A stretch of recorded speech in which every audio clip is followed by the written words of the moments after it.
Jolly good. Okay. So take your time to find a good posture, whatever posture you're in.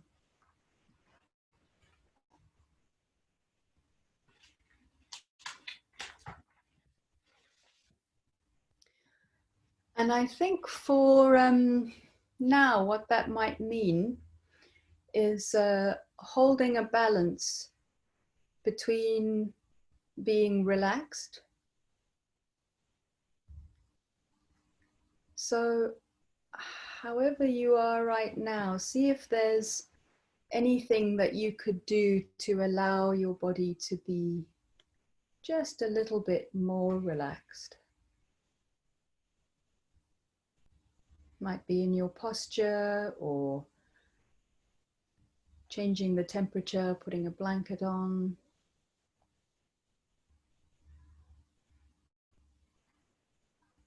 It might be taking a few nice, deep, slow, quiet breaths.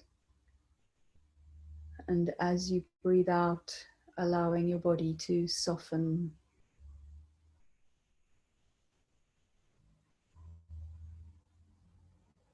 To melt a little bit.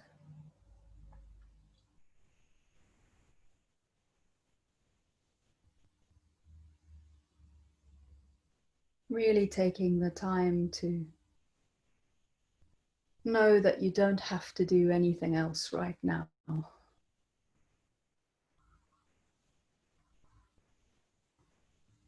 Other than just be here.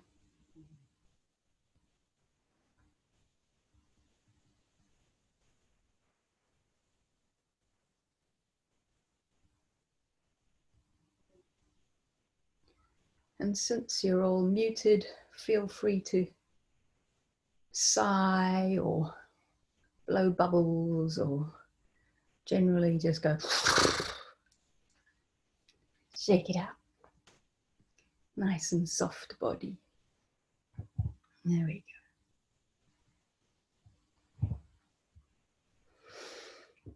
go.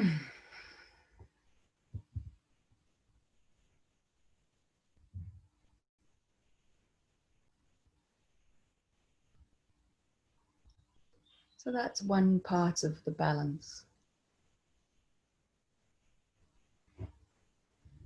Soft and open.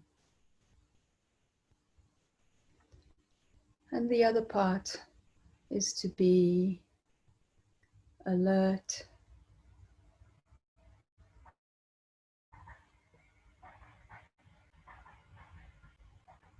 perhaps to feel some sense of your aliveness, your life's energy.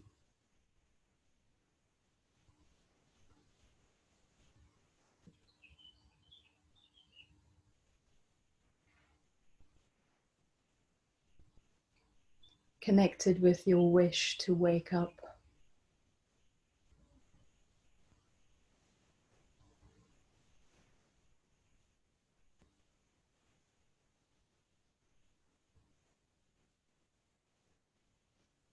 And you might experience in your body that sense,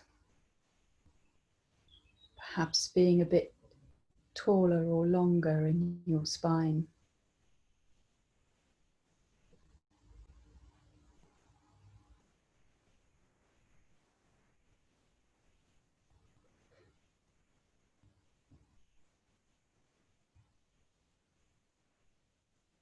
Perhaps you might feel yourself to be dignified.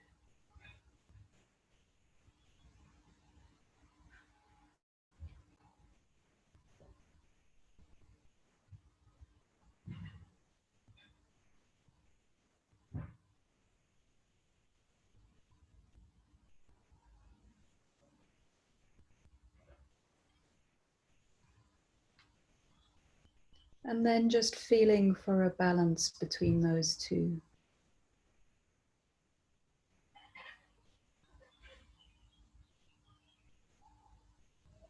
You might need to bring your awareness more to the softness, the ease, the openness. Or you might need to bring your awareness a bit more to the upright and awake. Just finding the balance.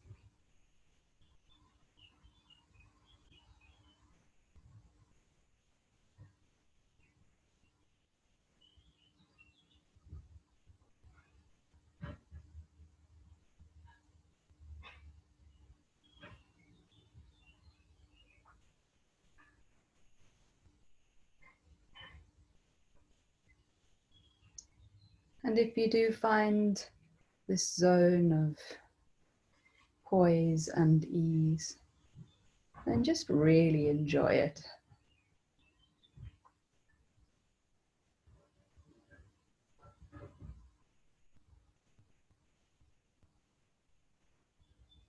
Totally free and available all times of day and night. Just there.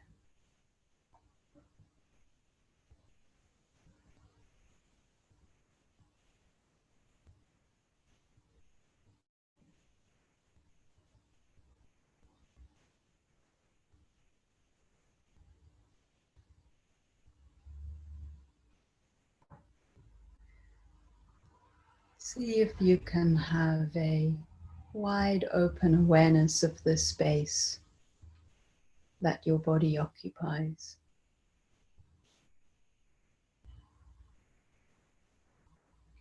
Feeling the whole body and a little bit beyond, above the head, around your back. The space just in front of your body, below it.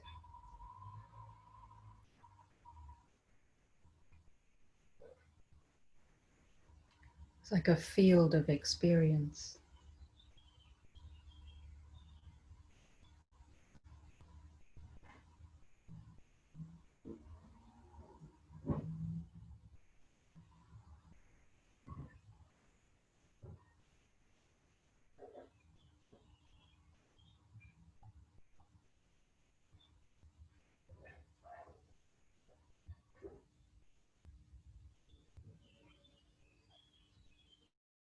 There will be all sorts of things happening in this field of experience.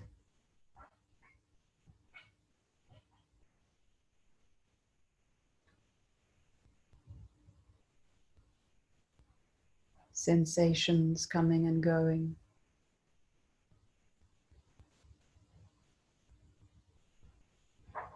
Feelings.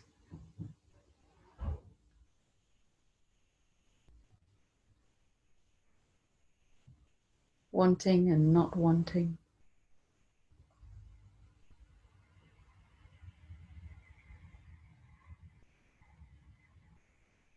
Thoughts.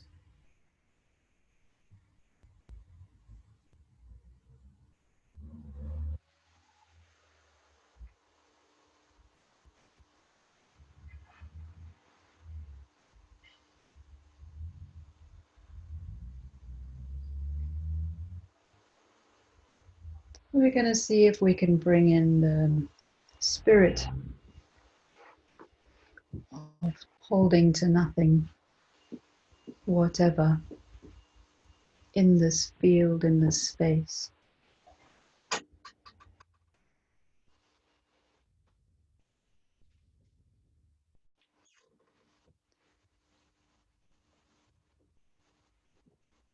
Perhaps the easiest way to access that is to notice where we are holding on.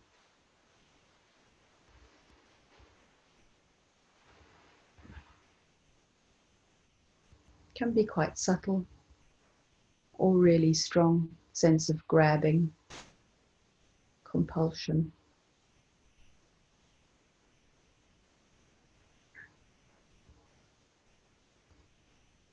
Perhaps we could start with sensations, contact, perhaps with sound.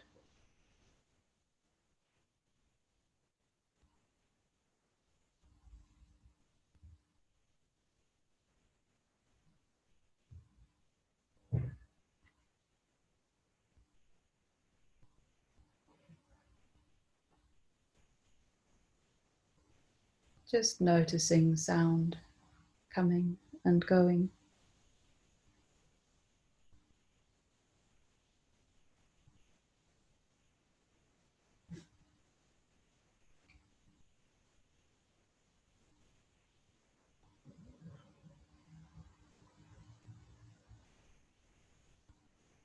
And letting both the coming and the going happen.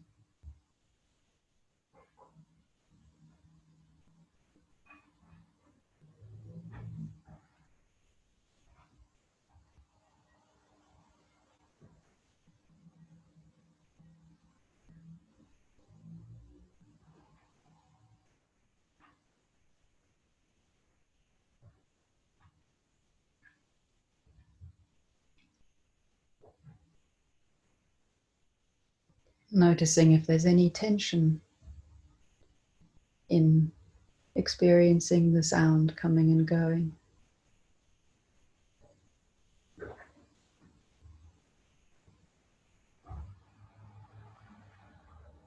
Allowing yourself to become quiet enough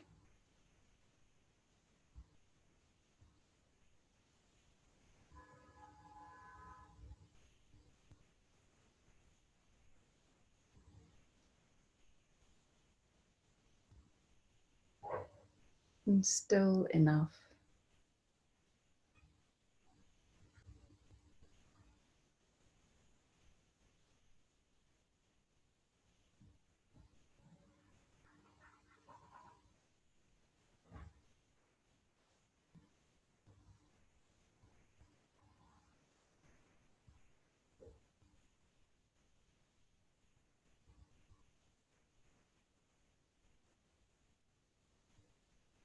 peaceful enough.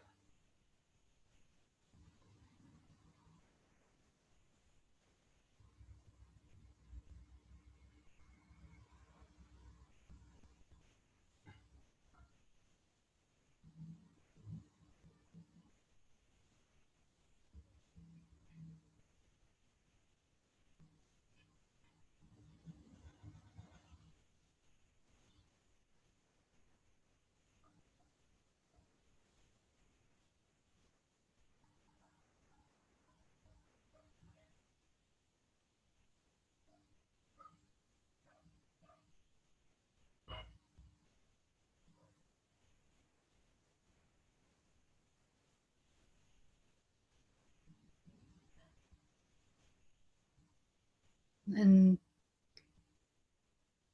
bringing your awareness to your feeling states or your emotions.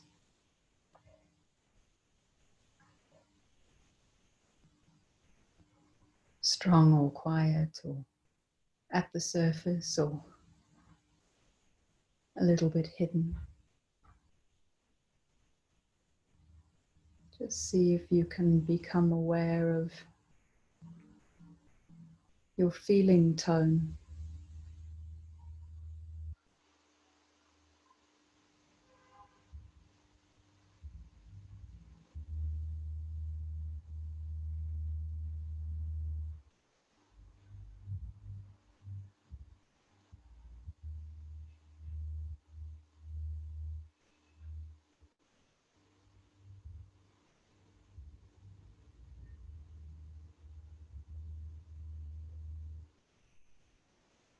Just allowing it to be there, whatever it is.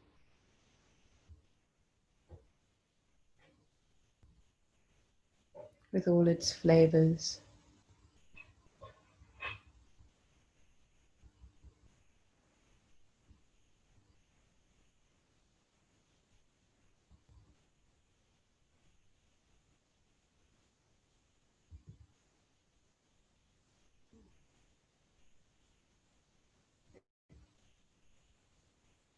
Remembering this field of experience that's the whole body and a little bit around the body.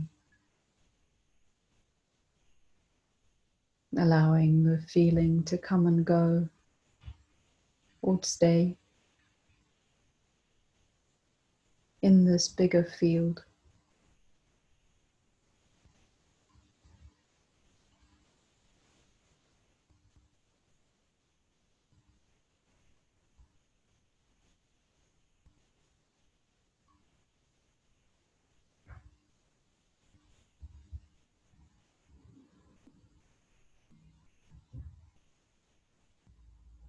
Making space for it.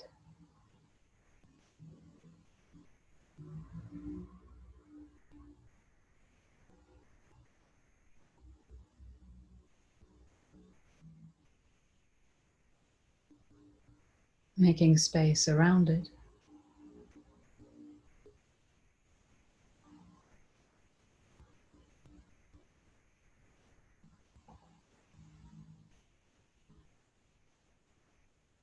And seeing if you can not intervene, not try and fix anything or change it.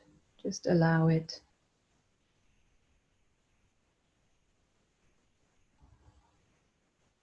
In this wide open space, this warm field.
And looking in your experience for any sense of taking a stance, of holding on to yourself in a way that's for something or against something, has a definite view about yourself or the world. Just see, you may not find that, but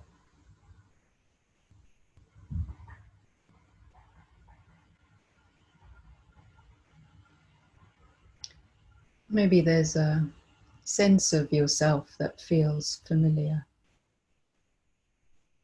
a gesture or a posture.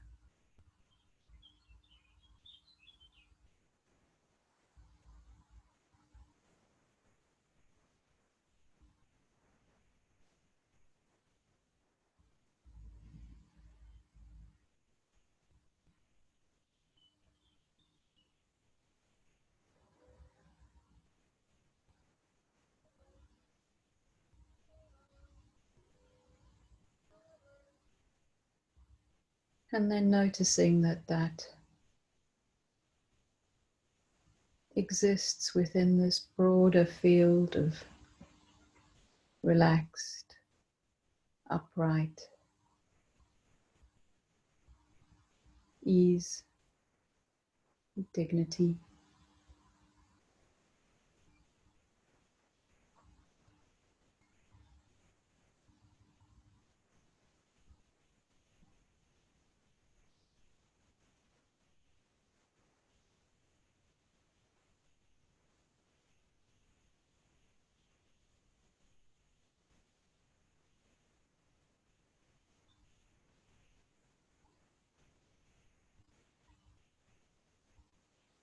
It's certainly not the whole story.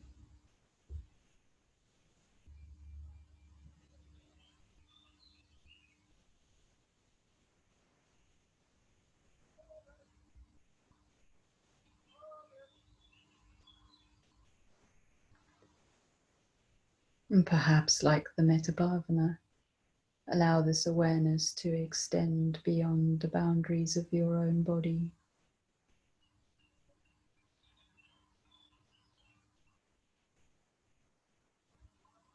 Into the room,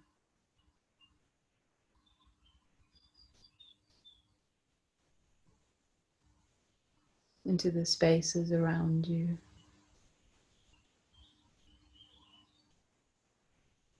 including other people in your presence or your periphery, other beings.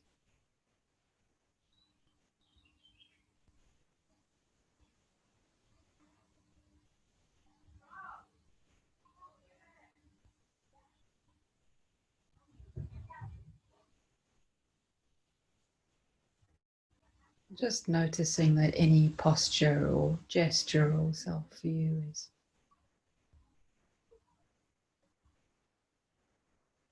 a moment of intensity in a much bigger, much more connected space.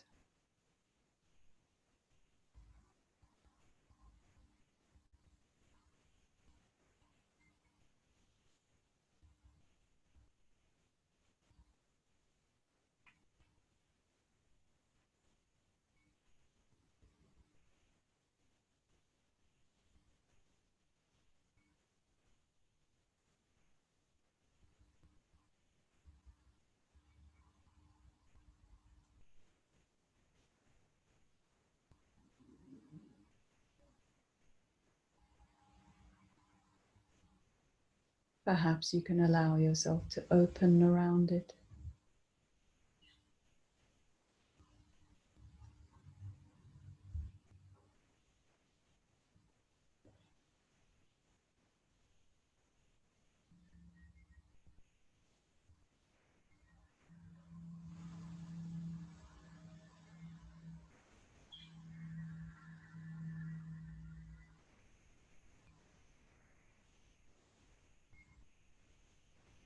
And then slowly coming back to this field of body sensation.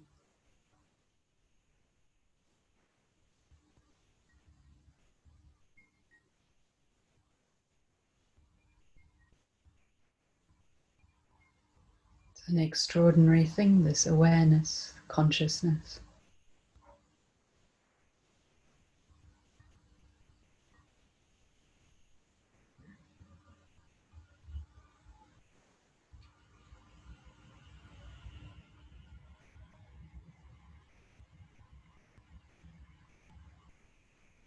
Consciousness and awareness imbued with curiosity and kindness.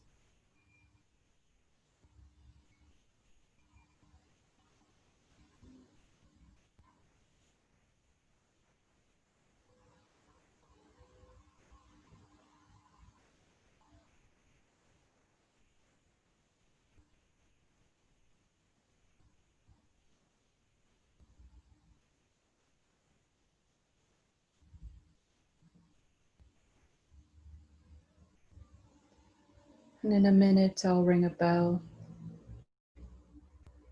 and just take your time to come back. Come back in front of the screen.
Hello, beings.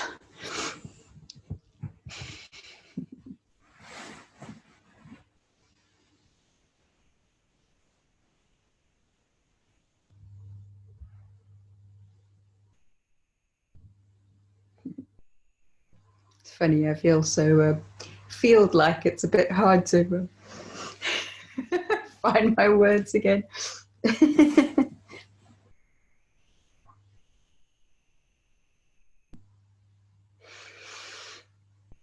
I think we have everybody here-ish.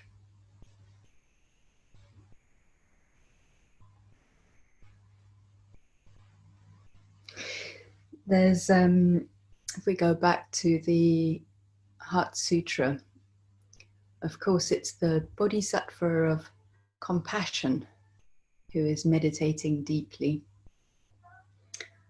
which I always love that juxtaposition that we're talking in the Heart Sutra of a wisdom tradition, sort of insight tradition. But it's the Bodhisattva of compassion who is the one who is able to see most accurately. Those two things are completely tied together.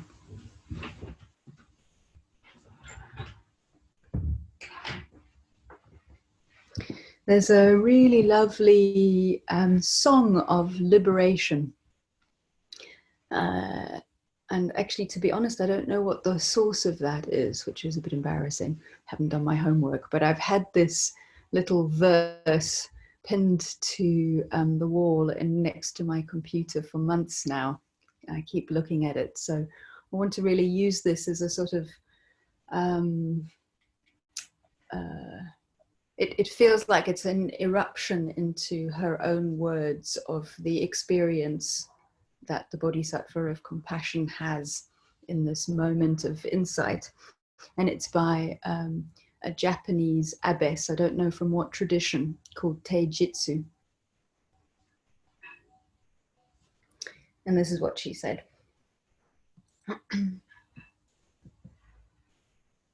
She saw that all phenomena, all things, all phenomena arose, abided, and fell away. She saw that even knowing this abided, arose, abided, and fell away. Then she knew that there was nothing more than this. No ground, nothing to lean on stronger than the cane that she held. Nothing to lean upon, and no one leaning. And she opened the clenched fist in her mind and let go, and fell into the midst of everything. Shall I read it again? She saw that all phenomena arose, abided, and fell away.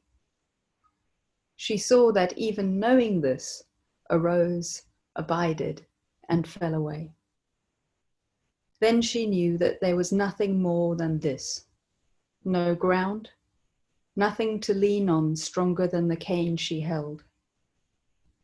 Nothing to lean upon at all, and no one leaning.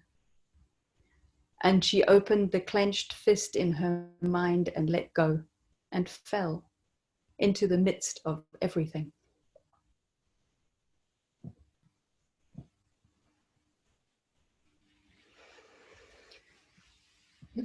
Maybe I'll read it again at the end. So I think there are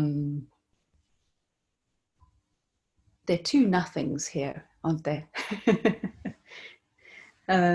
There's nothing to hold on to is the one kind of letting go. It's actually impossible to hold on to the world because the world is not under our control. So as much as we, certainly myself, as much as I'd like to scheme and plan and turn the conditions of the world into something that will be comfortable or supportive or my preference. Actually, the world is not under my control, and it's complex, and it is doing its own thing. Lots and lots of things are happening all the time, and they all condition my experience, and I can't control them. So I think it's true that we can just think about the last couple of months and the whole COVID situation and lockdown. I'm sure that none of us anticipated that, and I'm sure that to whatever degree there has been some difficulty in whatever has happened, and there have been some unexpected positive things in what has happened as well. I'm sure that for all of us at different levels and different dimensions, that's true. And I think in a way what we interact with when we're holding on is not what's actually happening, it's our idea of what's happening that we hold on to. It's a bit like we try and apply handles to the world all the time and get a hold of them so that it can secure us somehow, or that we can manipulate it somehow to our benefit. But I was thinking about sort of how we do that, or how I do that. And it seems to me there's sort of two main ways. The one is anticipation, kind of rehearsal, planning, all of those ways in which I keep, I'm a big planner. I'm a really, really big planner.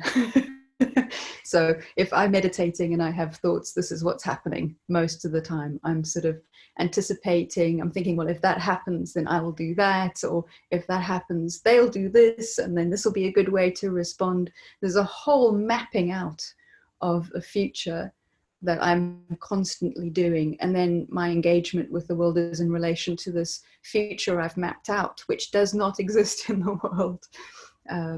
And other people haven't signed up to that agenda, unfortunately. So, of course, it never quite works out the way I thought it would. Or occasionally, when it does work out the way I thought it would, it feels completely different when it gets there. Yeah? So sometimes I've really, really wanted something and got it, and then I'm completely disinterested. Or it doesn't feel the way I thought it would feel. Or the reverse is true. Like I can really get very, very afraid of things. I've done a lot of being afraid of things in my life. And even when my worst fears have come true, actually the experience in that moment of whatever it is that I'm experiencing is quite different from how I had anticipated it. So I think one of the kinds of letting go is the letting go of some of our ideas, or the intensity with which we grasp hold of the ideas, the views that we have about how the world is or should be, that we engage with, which is of course one step removed from what's actually going on. So that's one thing. I think the other part of it, which is not something that I do, but I know other people, that's their sort of more their go-to, which is ruminating on the past. So like retelling the stories of the past in a particular way that shapes how we experience the world now, whether that's a fearful recollection, whether it's a worried one.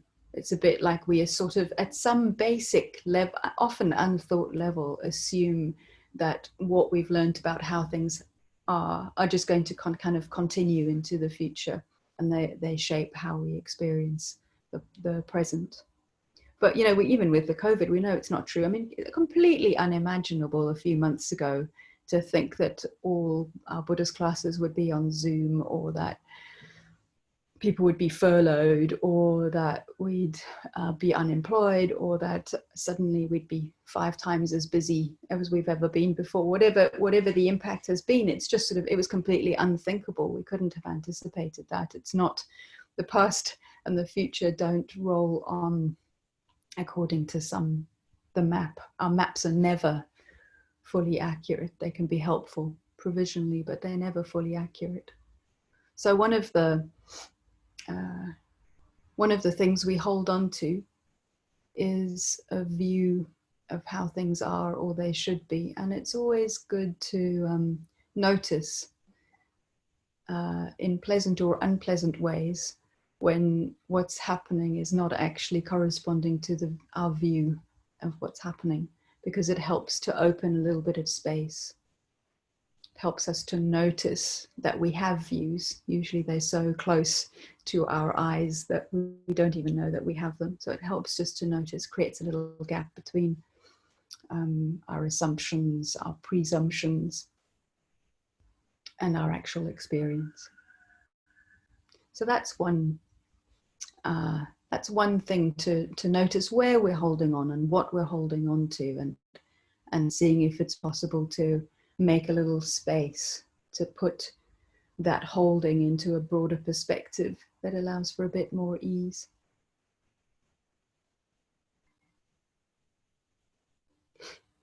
I think the one that's sometimes a bit more difficult to get a grasp on or hold on to, or get a sense of what's going on, is and no one to hold on.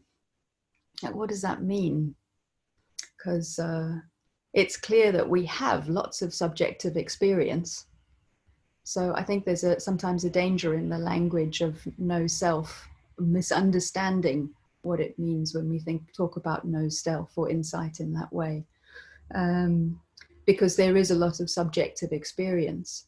But I think what happens is, well, we're not who we think we are. I remember having a friend had a really lovely t-shirt years ago that said, meditation is not what you think it is. Well, it's a bit like, we are not what we think we are. In the same way that we have for the world out there, we have a set of views and assumptions and stances about who we are. And that may be part of our experience, but often we actually identify with, we hold on to, we grasp quite a small range of what our actual experience is. Much smaller range of our experience than actually we're experiencing, or we have the potential to experience. So I can think of myself as shy, actually. That probably is surprising to you who've met me, because I overcompensate. But I experience myself as shy. But actually, you know, that's only in certain circumstances at particular times for particular reasons. And a lot of the time, I'm not actually shy. So what does it mean to think of myself as shy? It's limiting. It means that I start going into a situation where I suddenly get all anxious, or I anticipate difficulty because I'm shy. But in any one moment, if it's possible to just like breathe in and breathe out and drop that whole notion, or that, and all of the bodily experience that comes with that notion, and just sort of drop the shoulders and take a deep breath and encounter somebody or people in a group as people, then that whole notion of shy, not shy is completely beside the point. But if I pay a lot of attention to shy, not shy, then I won't be able to connect, and then I'll be shy. You see what I mean? We set ourselves up in all of these sort of loops.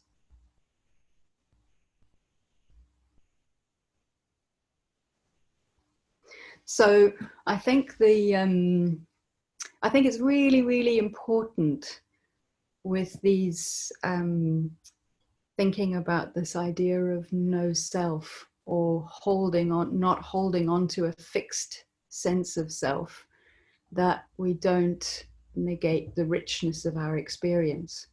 What we're trying to do is to liberate ourselves from just attaching or identifying with a very, very small part of our experience and saying, like, this is me, this is who I am, and then operating from that basis, where in fact, most of the time, we can be quite different, quite open, and quite responsive, as long as we don't have those labels covering me and covering you that mean that I get trapped inside some sense of myself, or I get trapped inside some view about what you are doing or I am doing. So there's something about, like, I think that's, for me, that's a more helpful way of thinking about not holding on to a fixed sense of self, is to assume that the field is very, very spacious, and that there are impulses, there are feelings, there are experiences, there are responses, there's imagination, which is much, much broader than what we would usually imagine ourselves as thinking of as me or mine. Much, much more responsive, much more open, much more free than we usually imagine ourselves or think that we are. So another way of noticing is to notice when you aren't the way you think you are. So I tend to think of myself as quite graceful. Quite embarrassing to say that, but there you go. I tend to think that I'm fairly physically capable and know where my spatial boundaries are, and I used to do quite a lot of martial arts, so I have this sort of sense of myself as being centered in that way. And then invariably at some point or another, like I walk into a tree or I drop something, and I'm like, well, like, then it's just not true, is it? Like, it is true that sometimes I can be graceful, and it is true that sometimes I can walk into trees. And it is true that sometimes I really care about people, and it is true that sometimes I'm really, really, really selfish. And it is true that sometimes I'm like smart, or my mind works well. And it is true that sometimes, like, I can never ever work out time differences. And I have friends all over the world, and like repeatedly and with every bit of tech assistance possible, I have missed phone calls and dates with friends and family all over the world because I just can't do the calculation, despite the fact that I think of myself as a fairly capably intelligent person. So it's a bit like, so those are, you know, they're weighted, aren't they? But like, it's really, really good to notice where your experience of yourself is actually different from how you think of yourself, because it allows for a greater kind of fluency, if you like, and accuracy, and to be able to identify with more of your experience and more of other people's experience is in and of itself a kind of freedom, I think. And certainly liberates one's energy. If you think that you're have a particular set of characteristics, it means that you will find it hard to access other parts of your experience. So that might be an emotional range, it might be a set of physical sensations, it may be a kind of actions. So like, I don't dance, and then, but actually when the music comes on, sometimes you want to dance. So there's something about like the fewer, like really, really tightly defining notions you have of yourself, or the more boundaried that is, or the more tight it is, the more difficult it is to access the widest range of your emotion or feeling or capabilities. And it also means that you can let go of some of the shame, in the negative sense, of doing or being things that you may not approve of. There's something about really being able to meet yourself more fully and meet others more fully. That kind of compassion for self and compassion for other are closely, closely related in allowing yourself to be different from how you tell yourself you are. If we go back to that that lovely image from Taijutsu, there's that song of liberation. In a way, it's a image of the goal, isn't it? It's an image of complete liberation, to let go of the clenched fist of the mind and to fall into the midst of everything. It's this very, very beautiful image of complete liberation. And that is an image that is so deeply rooted in the wisdom tradition in Buddhism and in the Heart Sutra, that the Bodhisattva of compassion holds to nothing whatever and dwells in prajna wisdom. So it's an imagination of the end or the goal of the spiritual life or our practice.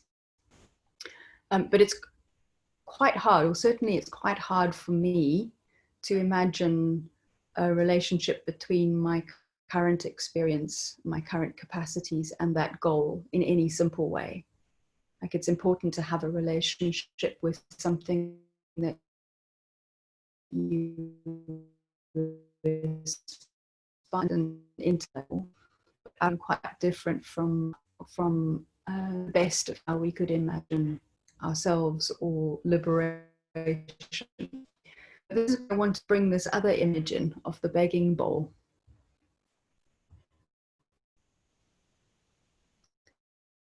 A little note up on the computer saying your internet connection is unstable. So I just want to check if you're still with me. The sound went off a little bit just then, but okay. I think you've come back now. Okay, good. It's nice to hear another voice. It's a weird thing talking to this endless silence. So when I come to the second image of the begging bowl, those of you who have been to Tiruvannamalai or who have done prostration practices before, which is where you basically throw yourself at the foot of the Buddha, metaphorically or literally, depending on your physical capacity,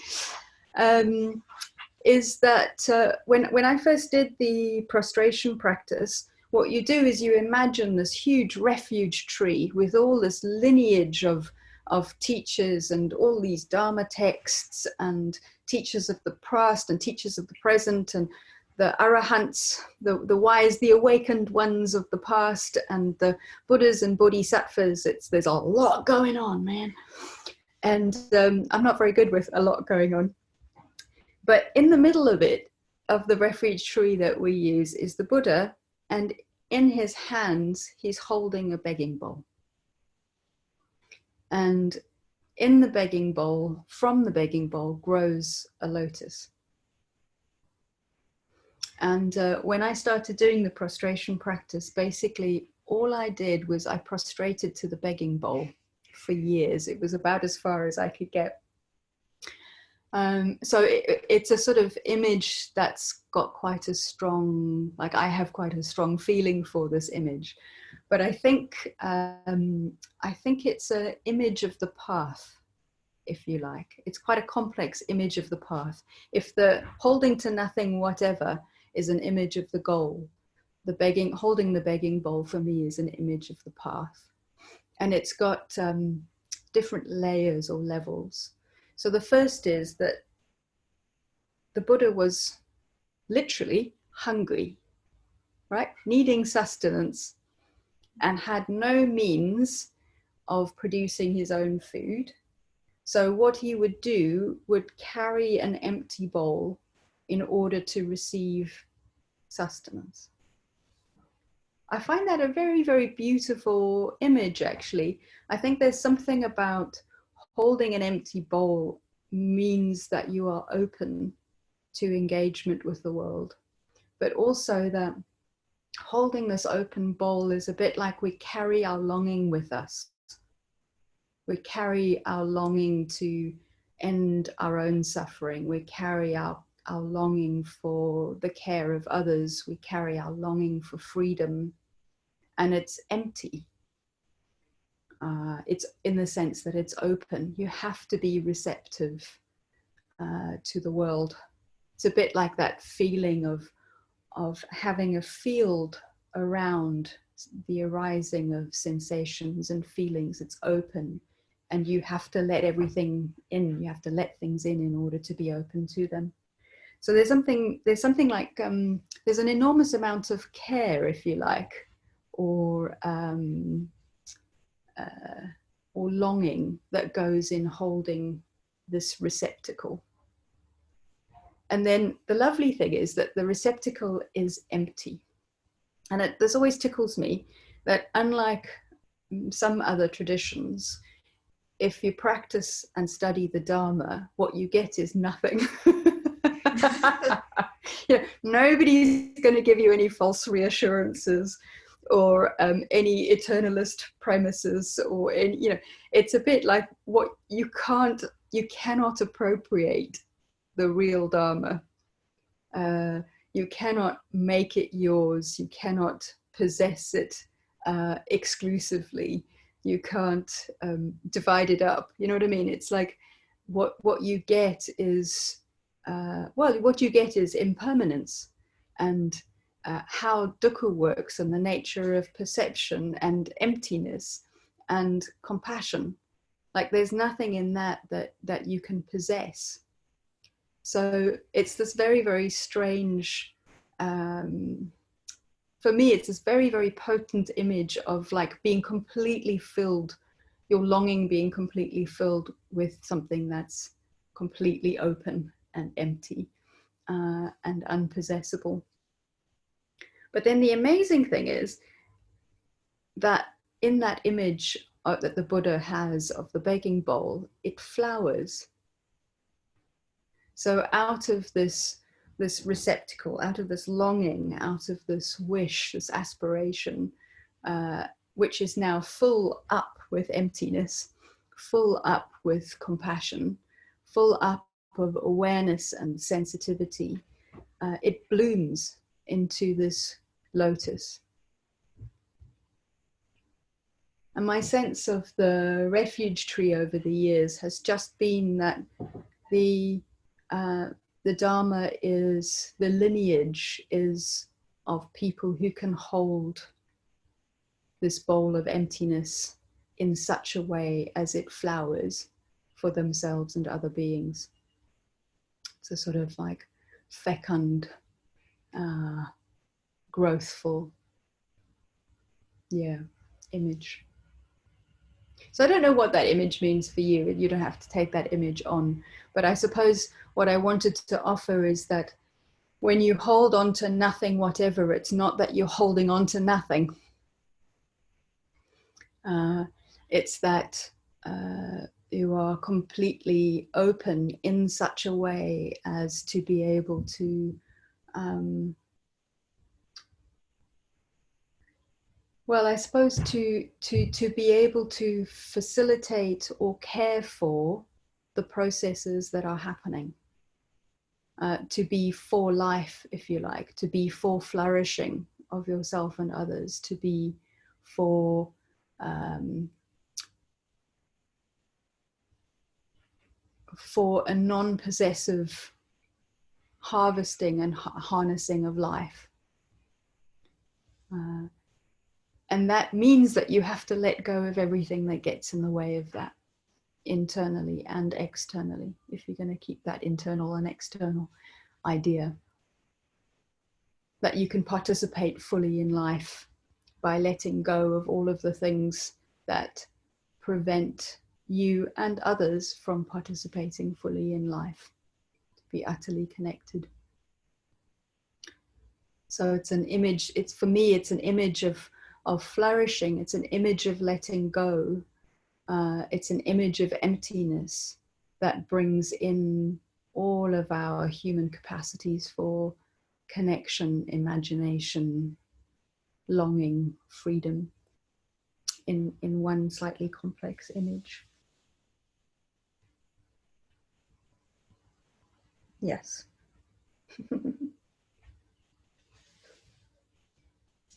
So I suppose the question in a way is like, what do you need to know, or what do you need to know, what do you need to be in order to meet life in that way, open, receptive, wise, and letting go of the impediments to growth for yourself and others.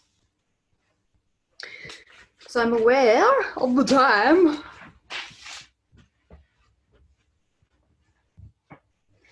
So Rachel, I think what we're going to do is go into groups of say 3. Would that be possible? Yep. And I'm going to leave you with a couple of questions. Feel free to use those questions.